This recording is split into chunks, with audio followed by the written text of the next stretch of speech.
breaking the bad news, always. Your boy King, Here you go. Here you go. Reporting from London. Wow. Good evening, everyone from London. Just hours before the state funeral for Queen Elizabeth. We'll So begin bright. that coverage in a moment. But first to Puerto Rico as we come on the air. The island reeling after Bad a direct news. hit from Hurricane Fiona. Puerto Rico. Category 1 Puerto Rico. plunging the entire Bad American news. territory into a blackout. It's Puerto pounding Rico. waves from floodsides and That's catastrophic close to flooding. America. Look at that stop sign spinning. It's painful and lingering recovery Wow. from Hurricane Maria. Almost 5 years ago to the day Wow. of that deadly encounter. President Biden here.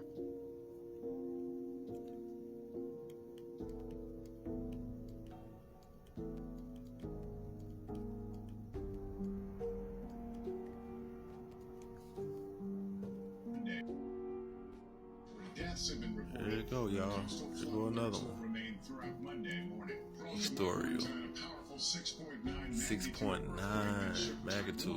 Early Sunday, dramatic video from a security camera caught the moment children fled into Wow. the ceiling of a sports center. Taiwan earthquake. Everyone got out uninjured. The quake also caused Wow. the building to topple. People are asleep right now. They don't even know this going on. Official rescuing a child Going by their daily day, thinking everything gonna be all right. Border. Another round of bus program has generated a lot of controversy Wow. and finger pointing. Texas Tonight we're going borders to take an in-depth crisis. look at the migrant crisis, how it's been It's playing another out in one. small border towns, and how it's now playing out in large northeastern cities who say they are overwhelmed. Wow.